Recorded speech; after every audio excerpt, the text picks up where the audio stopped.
আজকের গল্প কামিনী।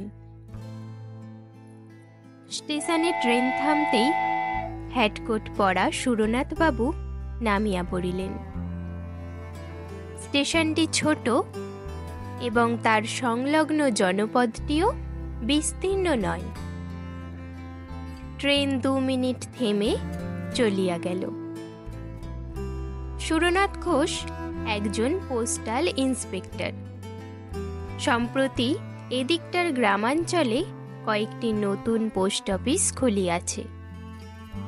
সুরনাথবাবু সেগুলি পরিদর্শন করতেই আসিয়াছেন। ইতিপূর্বে তিনি এদিকে কখনো আসেন নাই।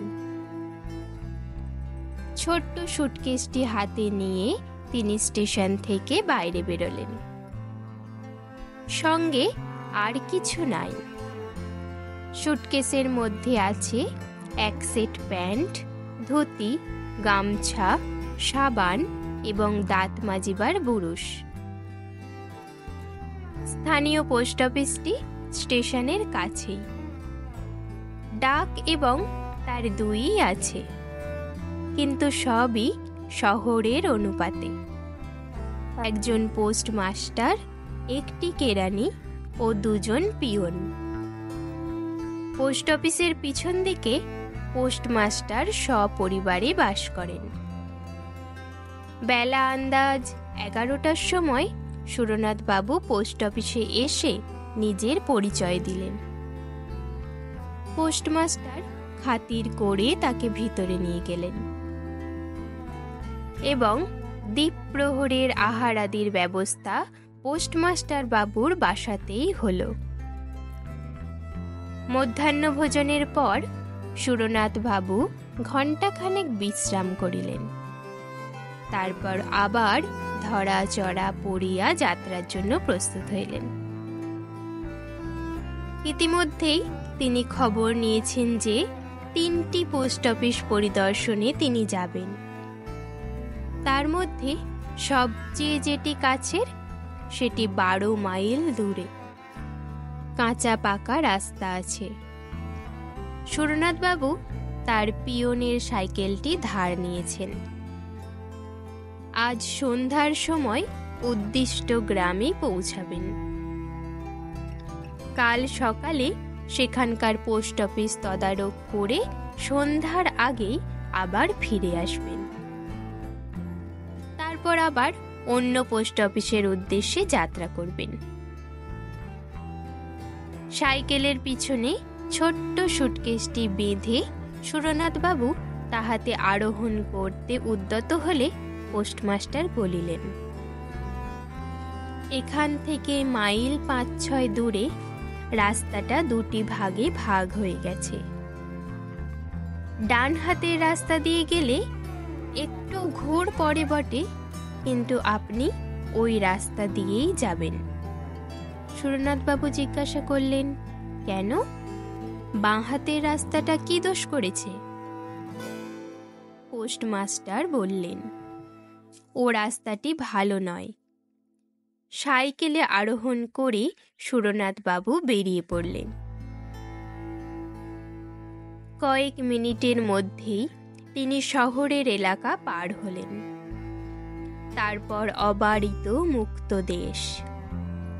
দেশটা বর্ণসংকর, অবিমিশ্র পলিমাটি নয়, আবার নির্জলা মরুকান্তারও নয়। স্থানে স্থানে ঘন বন আছে, কোথাও নিস্তরপাদপ শিলাভূমি, কোথাও নরম মাটির বক্ষ বিদীর্ণ করিয়া রুক্ষ পাথরের ঢিবি মাথা তুলিয়াছে।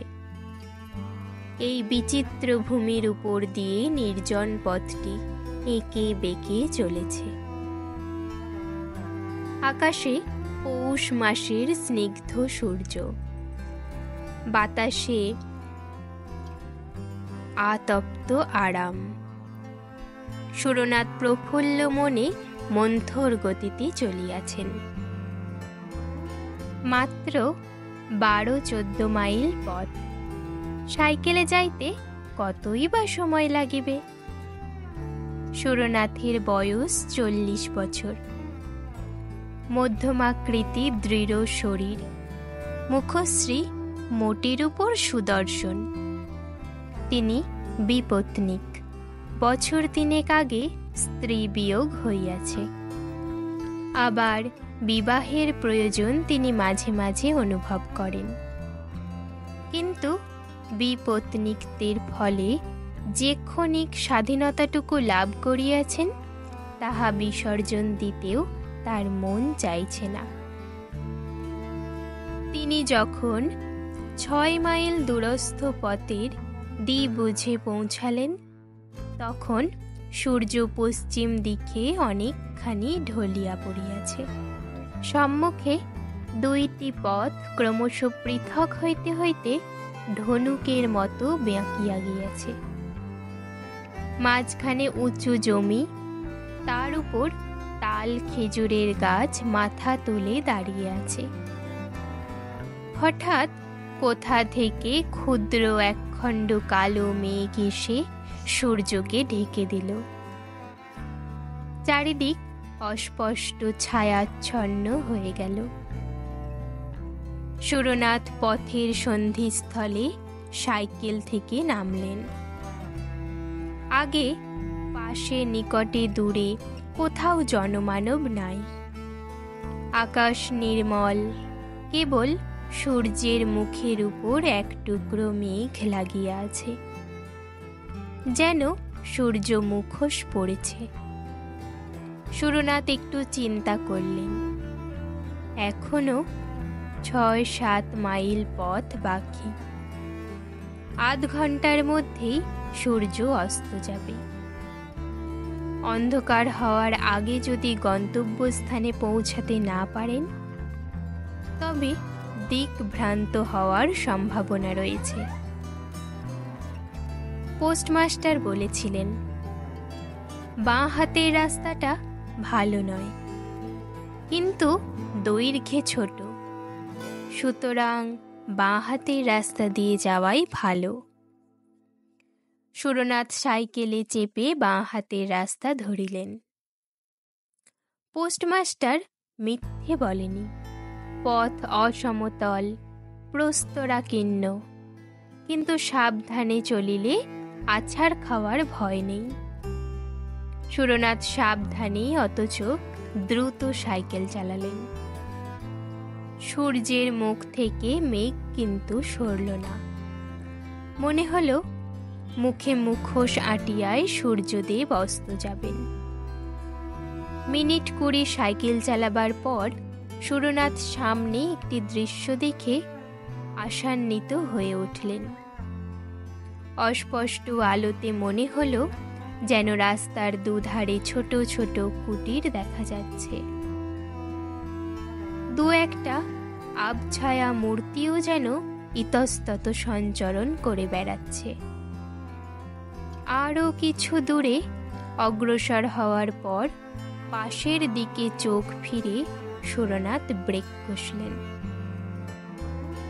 একটি ছোট্ট মাটির কুটির যেন মন্ত্র বলে রাস্তার পাশে দাঁড়িয়ে আছে।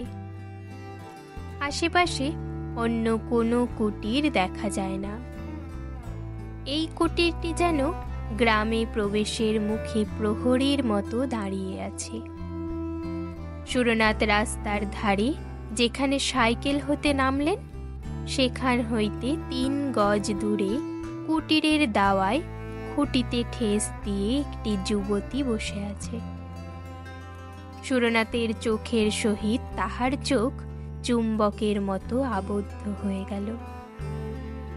চাষার মেয়ে, গায়ের রং মাজা পিতলের মতো পীতাভ, দেহ যৌবনের প্রাচুর্যে ফুটিয়া পড়িতেছে। মুখের ডৌল দৃঢ়, তাহাতে প্রগলতা ভাব সমাবেশ। মাথার অযত্ন বিন্যস্ত চুলের প্রান্তে একটু পিঙ্গলতার আভাস। চোখের তারা বড় বড়। পরিধানে কেবল একটি কস্তাপার শাড়ি, অলংকার নেই। সধবা কি বিধবা কি কুমারী বোঝা যায় না। তার দিকে কিছুক্ষণ চাহিয়া থাকিলে মনে হয় যেন আগুন রাঙা চুল্লির দিকে চাহিয়া আছি।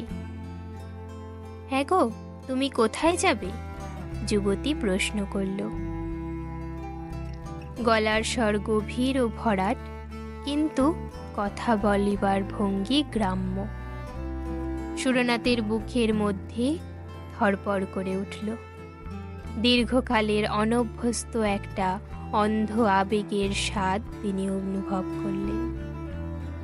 কিন্তু তিনি লঘু চেতা লোক নন। সকলে আত্মসংযোগ করিয়া বলিলেন, রতনপুরে।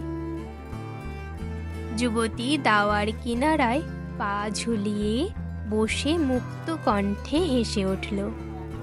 তাহার হাসিতে প্রগল্ভতা ছাড়াও এমন কিছু আছে যাহা পুরুষের স্নায়ু শিরায় আগুন ধরিয়া দিতে পারে। শেষে হাসি থামিয়ে সে বলল, রতনপুর যে অনেক দূর, যেতে যেতেই রাত হয়ে যাবে, পৌঁছাতে পারবেন না। সুরনাথ রাস্তার দিকে তাকালেন।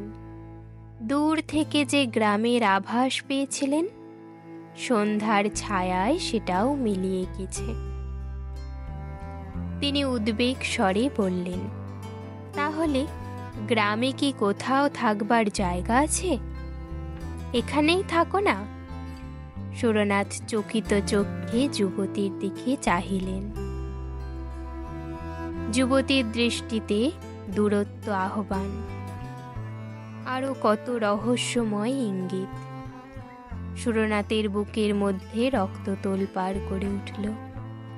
তিনি শরীর শক্ত করে নিজেকে সংবরণ করিলেন এবং একটু স্থলিত স্বরে বললেন, বাড়ির পুরুষেরা কোথায়?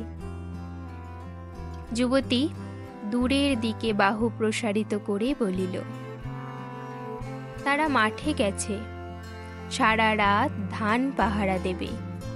মাঠে ধান পেকেছে, পাহারা না দিলে চোরে চুরি করে নিয়ে যাবে।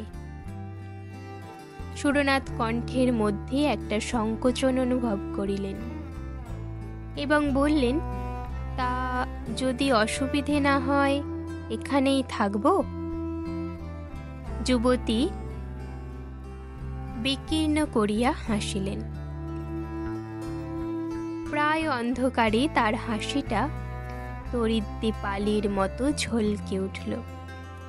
সে বলল, তোমার গাড়ি দাওয়ায় তুলে রাখো, আমি আসছি। যুবতী ঘরে প্রবেশ করল এবং একটি মাদুর এনে দাওয়ার এক পাশে পেতে দিল। এক ঘটি জল ও গামছা খুঁটির পাশে রেখে বলল, যাও হাত মুখ ধোও। চা খাবে তো? আমি এক্ষুনি তৈরি করে আনছি।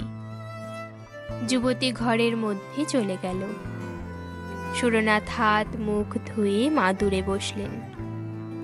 ঘরে প্রদীপ জ্বলে উঠল। আলোর পীত বর্ণধারা দাওয়ার উপর এসে পড়ল। বাইরে অন্ধকারে চরাচর গ্রাস করে নিয়েছে। সুরনাথ বসে চিন্তা করতে লাগলেন। তার মানসিক অবস্থার বর্ণনা অনাবশ্যক। ব্যাধ সরাহত মৃগ, বহির্মুখ পতঙ্গের মানসিক অবস্থা কে কবে বিবৃত করিয়াছে। এই নাও চা এনেছি। চা দিতে গিয়ে আঙুলে আঙুলে একটু ছোঁয়াছুঁই হইল। আমি রান্না করতে চললুম। সুরনাথ ক্ষীণ স্বরে আপত্তি তুললেন, আমার জন্য আবার রান্না কেন? ঘরে মুড়ি মুড়কি যদি কিছু থাকে তাই খেয়ে শুয়ে থাকব। ও মা, মুড়ি মুড়কি খেয়ে কি শীতের রাত কাটে? রাত উপসী হলে চলে না। তোমার অত লজ্জা পেয়ে কাজ নেই, 1 ঘন্টার মধ্যেই রান্না হয়ে যাবে। যুবতী চলে গেল। সুরনাথ চায়ের বাটিতে চুমুক দিলেন। পিতলের বাটিতে গুড়ের চা, কিন্তু খুব গরম।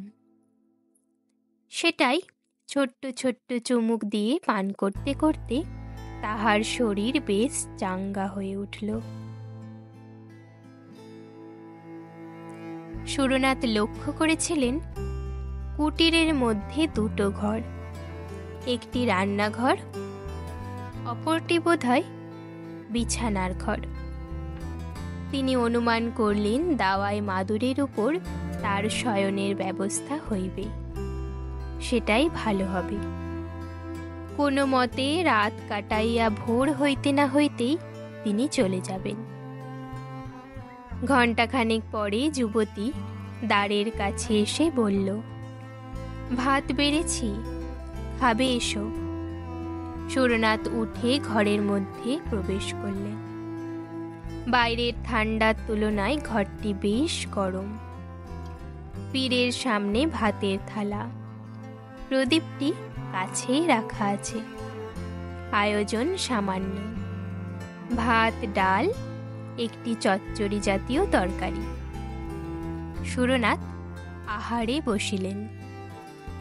যুবতী অতি সাধারণ গৃহস্থালির কথা বলতে বলতে ঘরের এদিক ওদিক ঘুরে বেড়াইতে লাগল। সুরনাথ লক্ষ্য করলেন রান্না করতে করতে যুবতী কখন পায়ে আলতা পড়েছে। যুবতী সুরনাথের সঙ্গে সহজভাবে কথা বলছে, অথচ তিনি হু হাঁ ছাড়া কিছুই বলছেন না। বিপদের সময় যে ডেকে ঘরে আশ্রয় দিয়েছে, খেতে দিয়েছে, তার সহিত অন্তত একটু মিষ্টালাপ করিবার প্রয়োজন আছে। তিনি শামুকের মতো খোলের ভিতর হইতে গলা বাড়াইয়া বললেন, তোমার নাম কি? এক ঝলক হাসিয়া যুবতী বলিলেন, কামিনী। নামটা তপ্ত লোহার মতো সুরনাথের গায়ে ছ্যাঁক করে লাগল। তিনি শামুকের মতো আবার খোলের মধ্যে প্রবেশ করলেন। আহারান্তে সুরনাথ হাত মুখ ধুয়ে কামিনী বলল, পাশের ঘরে বিছানা পেতে রেখেছি, শুয়ে পড়ো গিয়ে। সুরনাথের বুক ধড়াস করে উঠল। তিনি তোতলা হয়ে বললেন, আমি বাইরে মাদুরে শুয়েই রাত কাটিয়ে দেব। কামিনী গালে হাত দিয়ে বলল, ওমা, বাইরে শোবে কি? শীতে মরে যাবে তো, যাও বিছানায় গিয়ে শো। সুরনাথ কথা কাটাকাটি করলেন না। কামিনী রাত্রে কোথায় শইবে প্রশ্নও করলেন না। দণ্ডাজ্ঞিবাহী আসামির মতো শয়নকক্ষে প্রবেশ করলেন। ঘরে দীপ জ্বলছে, মেঝের উপর খড় পেতে তার উপর তোষক বিছাইয়া শয্যা। সুরনাথ সুটকেশ এনে বস্ত্রাদি পরিবর্তন করলেন। তারপর প্রদীপ জ্বালিয়া রাখিয়াই শয়ন করিলেন। চোখ বুজে তিনি পাশের ঘরের খুটখাট ঠুনঠান বাসনকোসনের শব্দ শুনতে লাগলেন। ইন্দ্রিয়গুলি অতিমাত্রায় তীক্ষ্ণ হয়ে গেছে। তার মনের উত্তাপ একটি সুদীর্ঘ নিঃশ্বাসে বাহির হইয়া আসিল। চোখ বুজে অনেকক্ষণ শুয়ে থাকার পর তিনি আচ্ছন্নের মতো হয়ে পড়েছিলেন। হঠাৎ ঘুম ভেঙে গেল।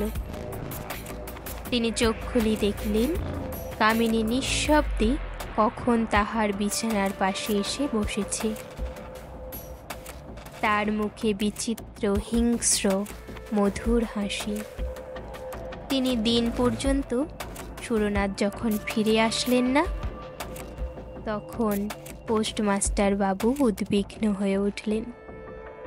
কেবল সুরনাথ বাবুর জন্য নয়, সেই সঙ্গে পোস্ট অফিসের সম্পত্তি সাইকেলটিও গিয়েছে। পোস্টমাস্টার পুলিশে খবর দিলেন 3 দিন পর। পুলিশ খোঁজ করল। সুরনাথের যে 3টি পোস্ট অফিসে যাওয়ার কথা, সেখানে তিনি যায়নি। পুলিশ তখন রীতিমতো তদন্ত আরম্ভ করল। 7 দিন পরে সুরনাথকে পাওয়া গেল। বাঁ হাতের রাস্তাটি একটিও কুটির নাই, সেখানে রাস্তার পাশে ঝোপঝাড়ের মধ্যে তার মৃতদেহ পড়ে আছে। সাইকেলটা অনতি দূরে মাটিতে লুটাইতেছে। তার পিছনে সুরনাথের সুটকেস আছে।